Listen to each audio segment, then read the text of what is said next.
Hi everyone, just a couple quick announcements before we get started. We're still having our holiday sale, which is 20% off all downloads in our store through the end of the month. We are currently doing our holiday giving drive. We're almost to the halfway point and we have a little over 2 weeks left.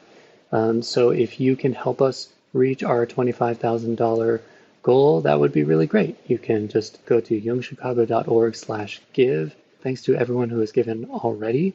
And if you're thinking about making a contribution, you would be supporting the Institute and helping everyone who receives this podcast for free. Also, if you are thinking of applying for the Analyst Training Program, the deadline is January 15th, so you have about a month left. Much of it is done online, so if you just go to youngchicago.org/ATP, all the information you need about applying is there. Thanks.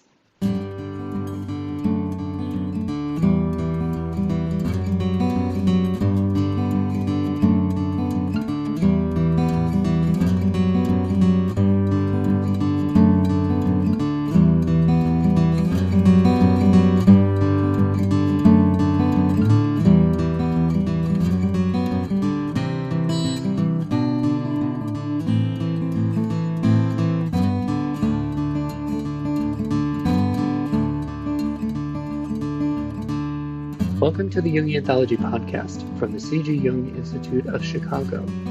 Jung in the World, Jung's Two Personalities and Their Impact on Jungian Thought and Training with Mark Saban. Mark Saban joins us to talk about the complexity of Jung's own personality and how that has shaped the way analysts are trained today. Mark Saban is a psychotherapist, analytical psychologist, and Jungian analyst in the UK. He is a senior analyst with the Independent Group of Analytical Psychologists and registered as a Jungian analyst with the United Kingdom Council for Psychotherapy and the International Association for Analytical Psychology. He gained an MA at Oxford University and worked for 20 years as a performer and writer in theater, TV, and film before training as an analytical psychologist. He completed his PhD at the University of Essex, where he also works as a lecturer in the Department of Psychosocial and Psychoanalytic Studies. He is the author of Two Souls, Alas, Carl Jung's Two Personalities and the Making of Analytical Psychology.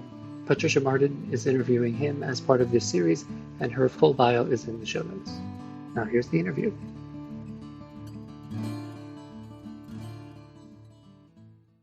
Hello, this is Patricia Martin, and welcome to Jungian Anthology. I'm a professional affiliate at the C.G. Jung Institute of Chicago, and I'll be your host today.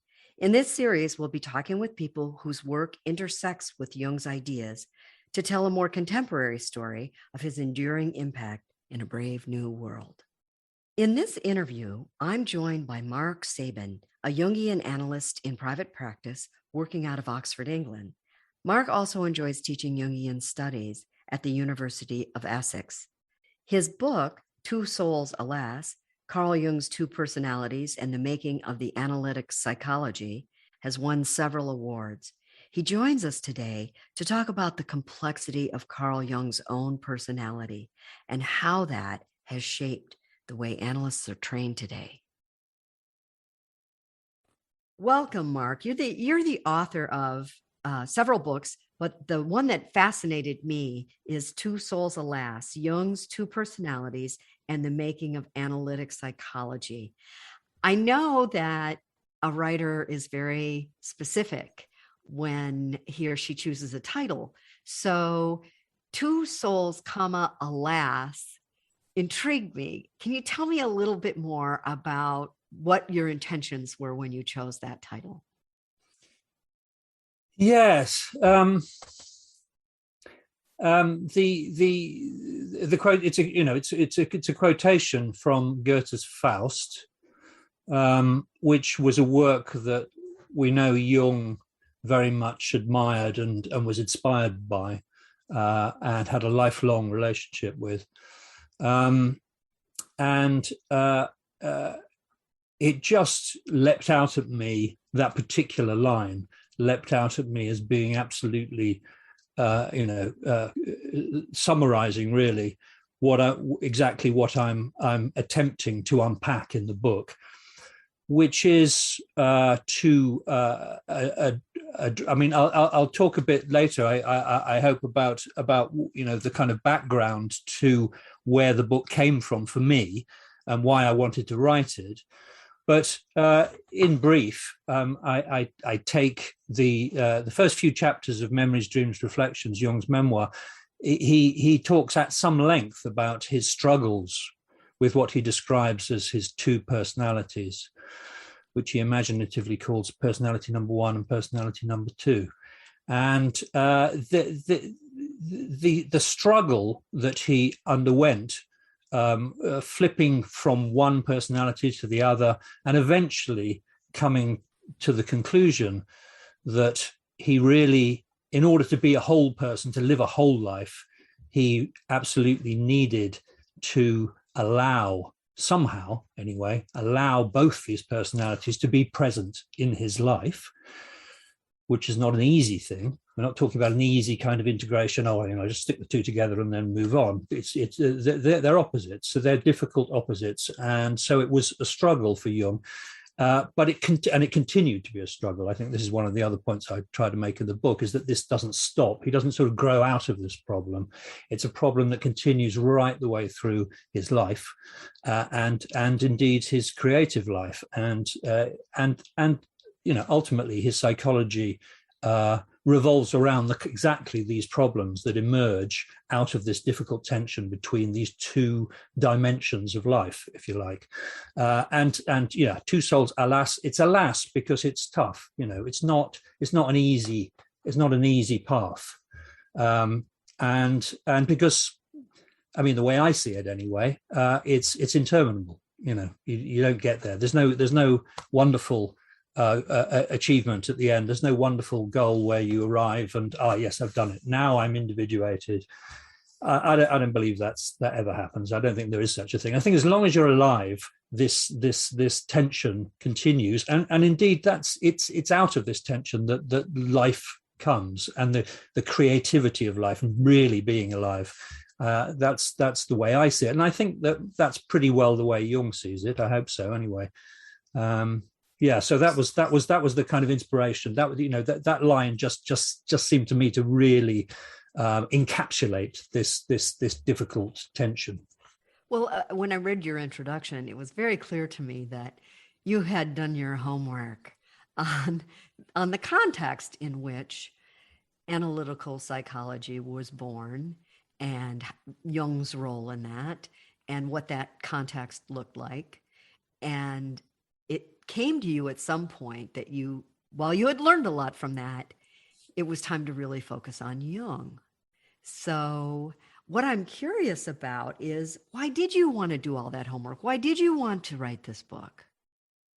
Yes, well, that came out of something that I'd been working as a Jungian analyst for a number of years. And I'd also had a sort of sideline in teaching about Jung. I first of all started teaching on a drama therapy course. I taught the students there about Jung, and I realized that I enjoyed teaching. I enjoyed the interaction, I enjoyed the connection, which made a change from the kind of slightly lonely life of being an analyst. And I realized that the other reason I liked teaching, apart from the fact that it meant that I was kind of with people and interacting with people in this way, was that I couldn't teach it without understanding it. And I realized quite quickly that the things that I thought I understood, I maybe didn't understand quite so well. So it kept taking me back to working on this stuff. And one of the things that kept coming back for me as a problem is this idea of the opposites. So as you know, you can't open a page of Jung without finding him sort of referring to this, what he calls the problem of the opposites, or the opposites. The opposites comes up all the time. And yet when I kind of looked around for a book on this, I thought, well, I'll get some help from somewhere. But I couldn't really find anything out there. I couldn't find, there weren't very many articles that looked at this question, and there were no books. So I thought, well, there's a gap in the market. Somebody really should take a look at this and work it up a bit.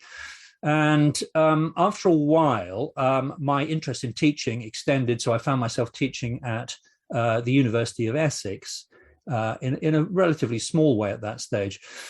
And after a while, I started thinking, well, there are two things I'd like to do here. One is, I had an ambition. I wanted at some point to write a book, and this felt like my topic for some reason. This felt like something that I, for the reasons I've mentioned, this was something that I wanted to get into.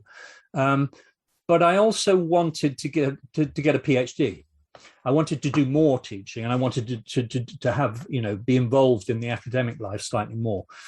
So I thought, well, I need a PhD in order to do that. So, kill two birds with one stone. I'll do the PhD, and the PhD will be, what comes out of the PhD will be the book. And so, and that obviously, as you can imagine, involved me in taking it pretty seriously in terms of research. So I really did have to get down to it in terms of researching the topic. And I immediately, I sort of dived in the deep end, because the idea of the opposites, crops up in all sorts of different arenas. But I mean, particularly in philosophy, comes up in linguistics as well. And so I kind of explored all that. I wrote this huge, detailed first chapter, as it was supposed to be, all about Aristotle and the excluded middle, and Schelling and Hegel and what have you. And then after a while, I realized that this wasn't taking me anywhere near Jung. It was, if anything, I was heading off into the ether.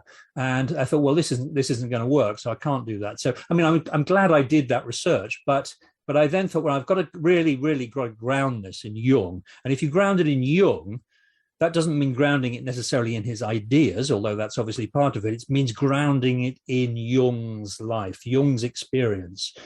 Because one thing I have found about Jung is that his ideas all stem from his life. He lives this stuff. He lives it first, and then he develops the ideas. Some thinkers, yeah.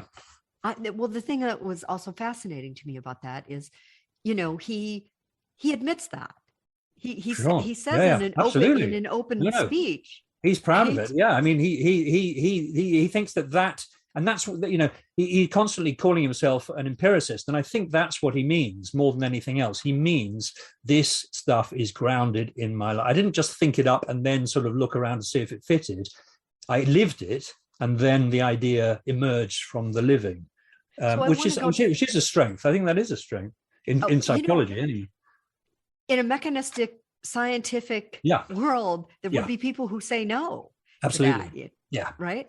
That it's not empirical enough if it's coming from you. Yeah. But isn't that interesting? Experience.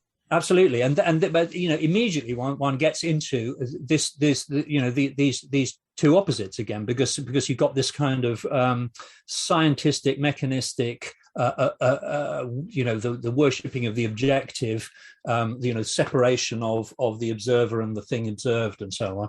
You've got that side of science, but Jung, he doesn't reject that. It's not that he says, no, that's all nonsense. I've intuited the truth about things, and that's all you need to pay it. He's not a prophet in that sense. He doesn't kind of say he's had a vision and here it is. I mean, he does do that, but he also is very keen to connect it to the other aspect of science, this scientific, the rigor of science, if you like. He wants it to be rigorous. And the place where the two meet, I think, is in this idea of experience, because it's objectively true. He does have the experience. Psychological life is something that is real, as he continually insists on. Now, these are realities, but they don't quite, if you look at science or knowledge in a one-sided way, you end up with this rather denuded, one-sided, thin version, which is this mechanistic version of science. So that's not enough on its own. You need the other side. But then you've got the difficulty of how do you fit these two things together? Because they're not natural bedfellows. Because as you say, the scientists, the strict scientists will immediately dismiss all that and say, well, then there's no room for that in science. So he's trying to do this thing of bring these two difficult things together in some way. And it's out of that, I think, again, out of that tension between the two that his science, if you like, analytical psychology, emerges. And that's one of the things that makes it so interesting. But it's a struggle. Again, it's a constant struggle to keep these two together. Well, I was thinking about that when, at the top of our conversation, you were talking about how the balancing of these two souls, the balancing of these two personalities is ever present in our lives.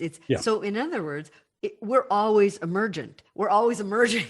Exactly. And yet, individuation is a Jungian theory that is, very much premised on getting somewhere eventually. Eventually the person, if they're attuned, they become more whole. There is a prize at the end of the struggle. So how does individuation and this idea of the two types, the kind of the warring of the two types or balancing the two types, how do those concepts fit together? Or maybe they don't at all?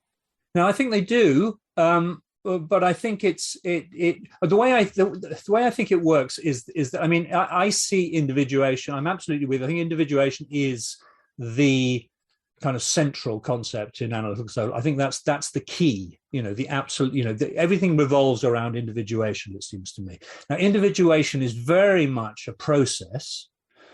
So it's all about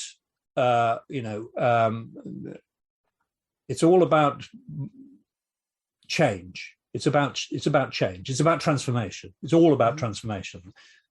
Now, the kind of motor of transformation in individuation is actually, again, this same. He talks about the transcendent function. The transcendent function, which is a crucial notion, I think, for individuation, is what emerges out of, again, this difficult coming together of opposites. You find yourself in a situation. Well, I mean, there are various kind of models that he uses, but one is that you find yourself in a difficult situation. You don't know, you can't go one way, you can't go the other way, and he says what you need to do is endure this tension. Just sit with it, and eventually, as if by magic, this transcendent function occurs, and you find you've moved on to another level. At which point, the original tension between the two alternatives no longer seems relevant in a way. You're in a new place now. You see things in a different way, and so you move on. And the process of individuation is that happening again and again and again and again. But you're right, there is the notion of a goal, but I think it's a temporary goal. It's always a temporary, for me anyway. It's always a temporary goal. You get somewhere, and you think, wow, that hey, this is phew, I've emerged. I am somewhere now. I am me now, and somehow I'm not stuck in that earlier phase where things were difficult and I felt split. Now I feel that I've come back together again, in a sense. But of course, almost immediately, the next problem emerges because there's going to be something else along the line. So you have your dream, and some horrible shadow figure turns up, and then you're tackling that, and it's the next thing along, and you keep. And so when Jung talks about this, the process of individuation, as he talks about it in a kind of slightly linear way, which some people don't like. But I mean, what he says you start off dealing with the shadow, and then you deal with you start off with the persona, then you move on to the shadow, then you move on to the anima or animus, and then you move, and so on. There's a map in a way. Now, I mean, in my experience, it doesn't quite work out as simply as that. But I think his point is that you deal with these problems as you go along, and you find a kind of solution to the problems, but then the next problem comes along. So it's the next stage of individuation occurs. And I'm not really convinced that there's a final stage in individuation. I'm not sure you ever really get there. So for my money, the emphasis should be on the process. It's always the process. And the process always involves this dealing with whatever one wants to call it, the other, the unknown, the unconscious. It's when it comes down to it, this meeting of conscious and unconscious. Because another model he uses for the idea of the transcendent function is the idea of active imagination. And so in active imagination, your conscious ego is meeting the unconscious, and that's a difficult tension as well. As anyone who's ever tried knows, it's not easy. But if you can hold that, if you can somehow enable that to happen, then this something again emerges out of it, moves you along, takes you to a new place. As we read in the Red Book. I mean, the Red Book is this fantastic sort of journey in which Jung does exactly that, and he comes up against all these problems again and again. He comes up, and they're difficult problems, and personified in the case of the Red Book, which is helpful.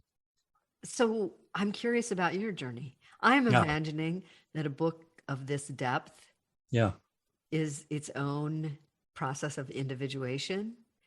And you may have, or as Joseph Campbell says about the hero's journey, you may have found yourself having a few aha moments. Were there any moments in writing this book that still stand out to you as, either that gestalt moment or that surprising moment when you discovered something about Jung that you had never considered before? Well, I mean, I think I'll answer that by talking about the shift that happens in the book, really, because when I started the book, I'm a signed up Jungian. I trained as a Jungian analyst. I teach Jung. Obviously, I'm deeply embedded in Jung, and that's my starting point. And I wanted to write a book that was Jungian, but the interesting shift for me that happened was that I got kind of halfway through. So I explicated that went into this the way in which this worked for Jung, the way in which the tension between the two personalities, we can see something of the similar thing happening in terms of the way he develops the idea of typology. Say, again, you've got a superior function, an inferior function. It's the tension between the two is the productive thing. That's what Jung's interested in. And then he moves on to alchemy, and in alchemy again it's all about the opposites. It's all about this Mysterium Conjunctionis, right towards the end of his life, is an inquiry into the separation and synthesis of psychic opposites in alchemy. So this constant struggle never goes away. He just finds more and more complex ways to approach it and to deal with it. But what I started realizing when I really looked at the two personalities was that there were aspects of Jung's psychology and the way in which it kind of shows up in modern life, which I think I realized, I thought, started to betray a kind of one-sidedness that hadn't quite been resolved. And the more I thought about it, the more it seemed to me that the personality number two aspect of Jung, which you rightly identified early on as being the bit that Jung really, that's the bit he likes. He wants to live in personality number two. That's his comfort zone is personality number two, if you like, which kind of marks him out, because for most people it's not like that. Most people, I suspect, it's the other way around. But anyway, for Jung, this was, this arena that he describes in Memories, Dreams, Reflections as God's world. He would happily have kind of lain around, read books, and communed with nature, and just been at one with eternity forever. Right. So just for our audience, personality two is that interior personality. Exactly. Yeah. It goes to so volume. It's the bit that's rocks. Exactly. I mean, he describes in Memories, Dreams, Reflections these various experiences he has. There's the underground phallus dream. There's the kind of he carves this little thing and puts it in a box, and that has this special meaning for him, and so on. So there's various experiences. He sits on a stone and he wonders whether he's the one sitting on the stone or whether he's being sat on or whatever.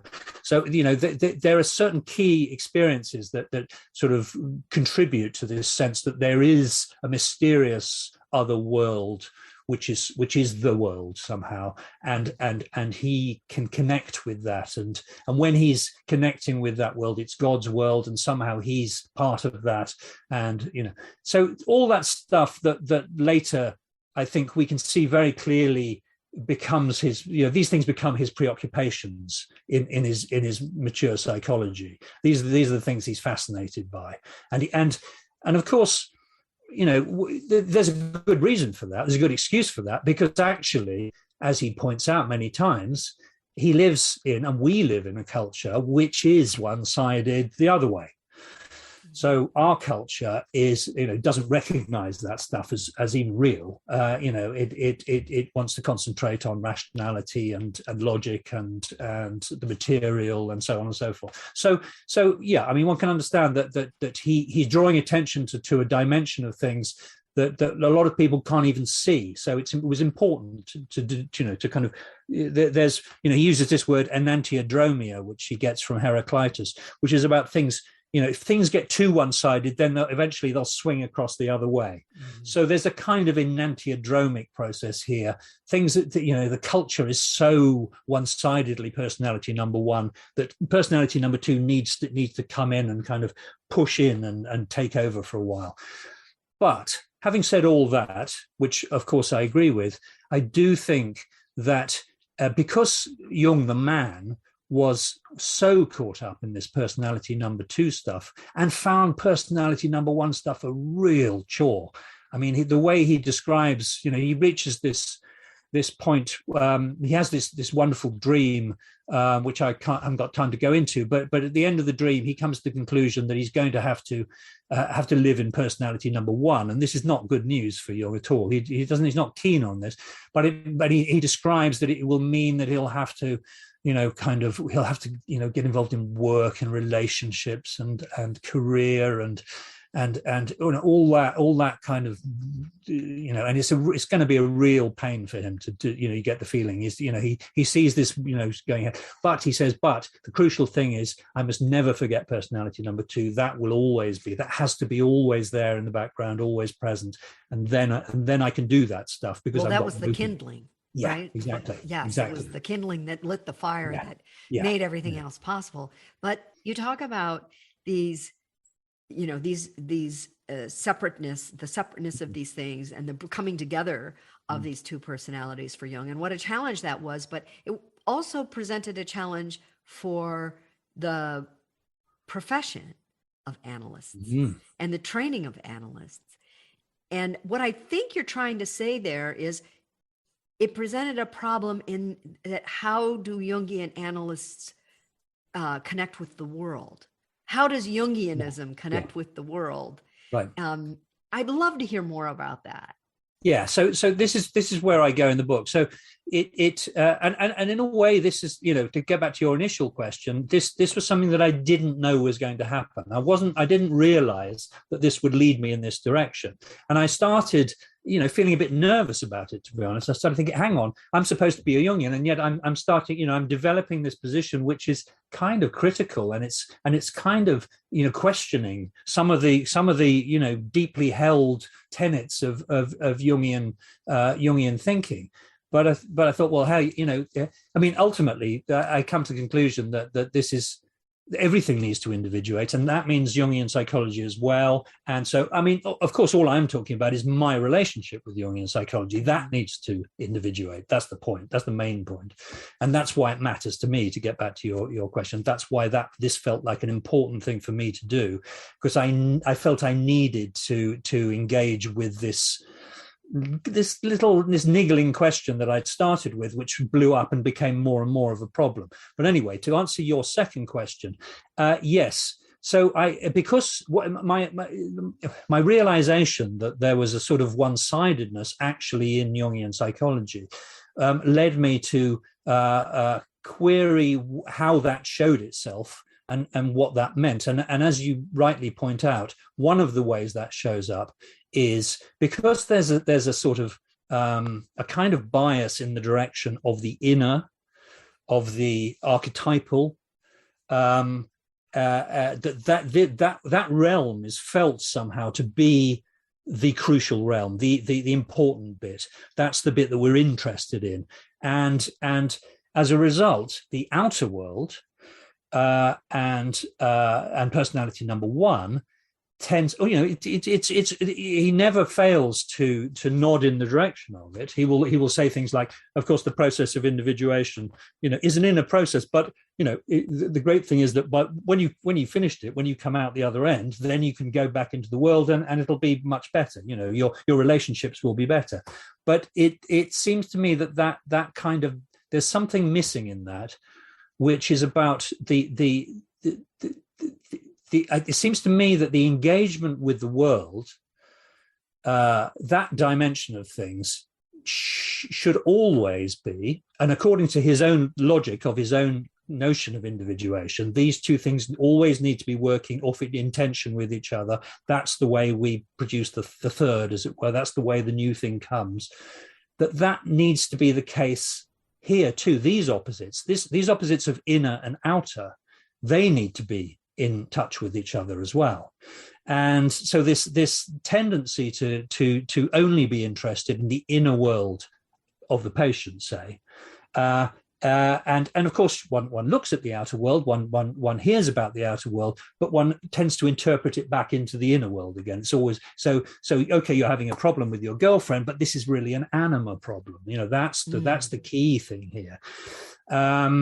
And there's a tendency in Jung psychology to constantly draw things back into the inner world.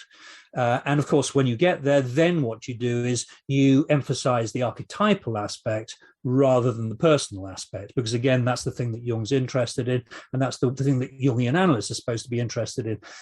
But there's a danger there, I think, and the danger is that it can become a kind of self-enclosed, sort of slightly solipsistic bubble, and it excludes this important, crucial tension with the outer world. Now, I mean, the way in which I look at this in the book is to look at some of the ways in which Jung conducted analyses, and I specifically go into the case of Christiana Morgan, who was the young American woman who came over to Zurich and went into analysis with Jung, and she produced an amazing amount of visions, which eventually, were turned into the vision seminars of Jung. But if you actually look at, how this analysis proceeded, how it went, what actually happened, it starts looking more and more like a kind of folie à deux, really, because Jung constantly brings everything back to the archetypal. He's only interested in the archetypal, and you can start seeing that, if you read about this, there's quite a lot of information we have about it. You can see that the notion, the fact that she arrives in Zurich with this massive and positive transference onto Jung, which has an erotic component, and the relationship of that to her father. She had a father complex, and then Jung meets her with a kind of countertransference, which is very clear in the way he talks about her and the way he deals with her. But none of that appears to be dealt with in the analysis. It's all about him interpreting the visions, interpreting her dreams in an archetypal way. And that's interior work. The interior work. It's all about the interior world and the development of the interior world. And what's actually going on in the room between this woman and Jung is never, I mean, obviously we don't know exactly what happened, but it doesn't seem to have been really dealt with. And the whole thing, it goes off the rails. I mean, it goes badly wrong. I wonder about that very issue now. I mean, we are really living in radically transformational times, right? Yes. The digital culture is here. Yeah. It's not going away, and it's changing the individuation process. That's what I see. Absolutely. And so, taking one's questions or issues or problems that are of a psychological nature, and they come with the big wide world of the web with them. Yeah. And bringing all of that inside, it seems like it's like swallowing a storm. I mean, as a contemporary analyst working day to day with patients, are you seeing any of this manifest with your patients? And I know you can't be specific, but just in general, what's the gestalt there? I mean, I think the best possible example, and this you couldn't help but let this in, was the whole, is the whole pandemic, the whole COVID thing. There was this shift that really happened around the beginning of the pandemic, where I realized that not only was the whole way of doing analysis changed, because it all had to be done on Zoom and so on, or whatever. I mean, it had to be done through the internet, and that changed it in all kinds of ways that were not immediately apparent. But also just the simple fact that the thing that was on everyone's mind, and the thing that they were dealing with in an inner and an outer way, and this affected every aspect of their life, their psychic life, and every other aspect of their life, was the fact that this huge global catastrophe was going on, and to have sat with a patient and interpreted that about, so what do you think your feelings about the pandemic are saying about your inner life, and to reduce it back to that would have been impossible, actually. I mean, impossible. I think, so that was the world, that was the outer forcing its way in. I think, it kind of said, well, that's enough of this mucking around with the inner stuff. Let's, talk about this matters. But of course, then, one is left with this problem. Well, how do you talk about that? Because if all I'm used to talking about is the neuroses of my clients and how every dream points to that, and their active imaginations and the development of all sorts of inner relationships with inner persons, such as the animal, and so if that's what I'm used to doing, how do I turn this around and start talking about the pandemic? Because I don't want to talk about it on a kind of non-psychological way. I don't want to talk about it as, did you see the news today? This is going to happen, because then you're just having a chat. You can do that with anyone. So what can one bring psychologically? How can you make this psychological? And I think that became that's exactly the process that I think psychology needs to be doing all the time, which is bringing together this, because I'm not saying that the inner is irrelevant at all. I'm not saying that the only thing that matters is the political or the economic or the whatever catastrophe is going on. It's not that, but it needs to be seen through the other side. So the inner, the archetypal, and the outer personal need to be seen through each other. So you find a way to address what's going on using and you don't just discard all the archetypal stuff. That actually is helpful, because it offers us all kinds of ways to talk about this kind of event. But you have to be grounded in what's actually happening as well, and what that means, and because this is new stuff. This really, because it's not, this is the other thing that I think sometimes Jungian psychology, the emphasis on the archetypes leads to a kind of backward looking approach. So, because it's always about looking back to, well, yes, you're going through this problem, but I think you'll find that this myth here from 5th century Greece actually illustrates something important about that. Now, I'm not saying that isn't true. I'm sure it is true. But it starts leading one to think, well, actually, is there anything new under the sun? Because everything can be, we can find it in a Greek myth. Well, I'm not sure that's the case, because I think things do change. Like you say, I mean, things are actually transforming. These events, the world is individuating, our culture is individuating. And when you come up against something like COVID, that's exactly the sort of encounter that forces a kind of form of individuation. We're not going to be the same afterwards as we were before. So that needs to be reflected, I think, within the therapy as well. Now, I'm not saying I know how to do all this. All I'm saying is that it really highlights and points to how crucial that inner-outer engagement is. And it's always been, it's always been the case. It's just that it's particularly apparent when something like this happens. Well, maybe that'll be your next book, Mark, and we'll have you on to talk about that in depth. Yeah, I'll have all the answers by then. Yeah. Well, we look forward to that. And I just want to thank you for such an illuminating conversation. It's been a delight. Good. Well. Thank you. I mean, it's a pleasure to talk about it. I mean, I was very relieved to discover that even though the book actually was published in 2019, apparently I still agree with it. So that's good to know. It still has traction, and I'm sure Yeah, our listeners will find it all very meaningful. Thank you, Mark. Okay. Thank you very much.